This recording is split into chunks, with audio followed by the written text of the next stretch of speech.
بسم اللہ الرحمن الرحیم الحمدللہ رب العالمین والصلاة والسلام علی سید المرسلین وعلی آلہ واصحابہ اجمعین۔ الحمدللہ اللہ تبارک و تعالیٰ کے فضل و کرم سے، اس کے احسان سے آج صدر مملکت جناب ڈاکٹر عارف علوی صاحب کی سربراہی میں ہونے والے اجلاس میں جو 20 نکاتی معاہدہ ہوا ہے وہ پاکستان علماء کونسل اور دیگر اکابر علماء جو ہیں، جن میں کراچی کا اعلامیہ بھی ہے، گورنر ہاؤس میں ہونے والی پچھلی میٹنگ کا بھی اعلامیہ ہے، ان کی روشنی میں یہ طے ہو گیا کہ ملک کے اندر مساجد کھلی رہیں گی، مساجد میں باجماعت نماز ہوگی، تراویح ہوگی، اعتکاف ہوگا، لیکن احتیاطی تدابیر جو محکمہ صحت نے بتائی ہیں ان کو اختیار کیا جائے گا۔ صفوں کے درمیان بھی فاصلہ، افراد کے درمیان بھی فاصلہ ہوگا، اور عوام الناس سے اب میری گزارش عوام الناس سے یہ ہے کہ خدا را جس مسجد میں جتنے افراد کا تعین ہو جائے اس سے زیادہ مت جائیں۔ علماء، ائمہ، خطباء پر بھی ذمہ داری عائد ہوتی ہے کہ جہاں ان کی قیادت نے، ان کے خادموں نے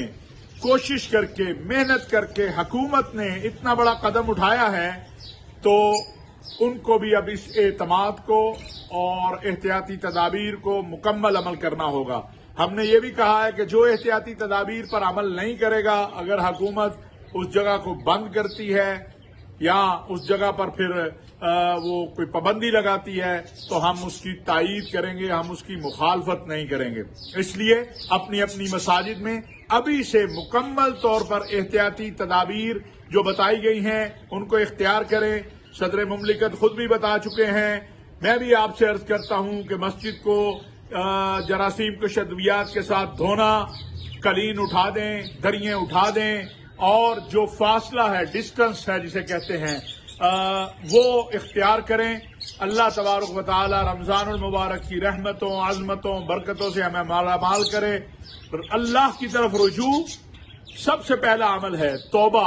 اور جو آئندہ آنے والا جمعہ ہے اس کو یوم توبہ کے طور پر منایا جائے،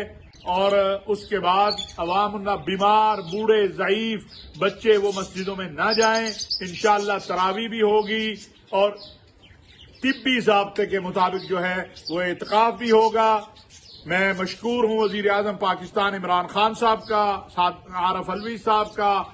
وفاقی وزیر داخلہ بریگیڈیئر اعجاز شاہ صاحب کا، وزیر مذہبی امور کا، چیئرمین اسلامی نظریاتی کونسل کا، اور تمام اکابر اور ساغر علماء کا، تمام مذہبی سیاسی جماعتوں کی قیادت کا، جنہوں نے اعتماد کیا۔ اور آج ہم الحمدللہ پاکستان کے لیے یہ ایک بہت بڑا دن ہے، عالم اسلام کے لیے، کہ پاکستان میں یہ فیصلہ ہوا ہے، لیکن ہم اسی وقت مضبوط ہوں گے جب ان احتیاطی تدابیر پر عمل ہوگا۔ ہم نے اس کرونا سے نجات حاصل کرنی ہے اپنے اللہ سے رجوع کر کے اور احتیاطی تدابیر کو اختیار کر کے۔ میں آخر میں تمام مذہبی قائدین، بالخصوص حضرت مولانا مفتی تقی عثمانی، مولانا قاری حنیف جلندری، پیر نقیب الرحمان صاحب، مولانا ضیاء اللہ شاہ بخاری، علامہ ابتسام الہی ظہیر، حافظ نیاز حسین صاحب، مولانا افضل حیدری، عارف واحدی صاحب، اور مولانا اسد زکریا قاسمی، اور جتنے بھی حضرات نے اس معاملے میں اپنا اپنا کردار ادا کیا، مفتی منیب الرحمان صاحب، سب کا شکریہ بھی ادا کرتا ہوں۔ دعا گو ہوں کہ اللہ تبارک و تعالی ہمارے اس اجتہاد اور اتفاق کو مزید عزت نصیب فرمائے۔